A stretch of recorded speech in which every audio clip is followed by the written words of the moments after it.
ও খাই, আমারও ভালো লাগে অনেকটা। আর আমার ছোট বোন বলতেছিল আজকে ও খাবে। তাই জন্য ওকে নিয়ে চলে আসি এখানে। আসলে এই শিক কাবাবটা হচ্ছে একটা রুটি কেমন করে জানি ভাজে কয়লাতে। দেন শিক কাবাবগুলো দিয়ে পেঁয়াজ আর হচ্ছে যা লাগে আরকি প্রয়োজনীয় উপকরণ এগুলো দিয়ে দেয়।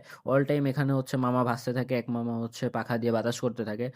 আর আরেক মামা ওখানে শিকে মাংস ভাজে। তো আমার বোনকে বললাম কেমন লাগতেছে? ও বলল যে ভালোই লাগতেছে। আমার কাছেও এই শিক কাবাবটা বেশ ভালো লাগে। আস্তে খাও। আর ও খাইতেছিল, ওর গরম লাগতেছিল। খেতেও বেশ ভালোই লাগে। রাজশাহীতেও দেখছি শিকগুলো হচ্ছে বার্গারের মধ্যে দিয়ে বিক্রি করে। আমার কাছে ওটা থেকে এটা বেস্ট লাগে। এটার মধ্যে একটা আলাদা ফ্লেভার পাওয়া যায়। কয়লার কেমন একটা ফ্লেভার।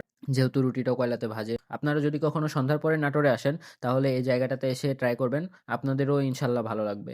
আর এটার লোকেশন হচ্ছে আমাদের নাটোরে যেই মসজিদ মার্কেটটা আছে, যে যে কাউকে বললে দেখায় দিবে। মসজিদ মার্কেটের সামনে অলওয়েজ সন্ধ্যার পরে রাত ১০টা-১২টা পর্যন্ত এনারা বিক্রি করেন। মেবি এটার হচ্ছে দাম নিচ্ছিল ৳৪০। ৳৪০ হিসেবে আমার কাছে খেতে ভালো লাগে। বাট মনে হয় যে এটার দামটা আরেকটু কমলে হয়তোবা ভালো হবে। ৳৩০ আগে ছিল। তখন আমার কাছে মনে হইছে দাম অনুযায়ী, স্বাদ অনুযায়ী সব ঠিকঠাক আছে।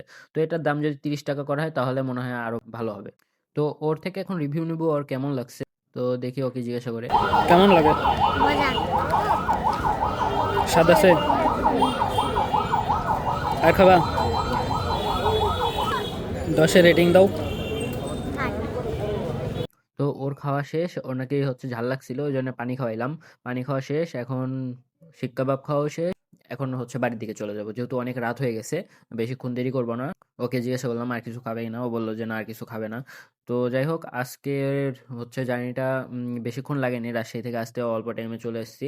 এখন হচ্ছে যেহেতু রাত হয়ে যাচ্ছে, ঠান্ডা পড়ছে। এরকম টাইমে ওকে বাইরে রাখলে ওরও ঠান্ডা লেগে যাবে। তাই জন্য ভাবলাম যে বাড়িতে চলে যাব। তাই আমাদের গ্রামের এই রাস্তাটাতে এসে দাঁড়াই। দেন হচ্ছে একটা অটো নিয়ে নিই। নিয়ে এখন আমি আর ও চলে যাচ্ছি। কেবল মাত্র ৮টা বাজে। তাই জন্য ওকে বাড়িতে রেখে আসলাম।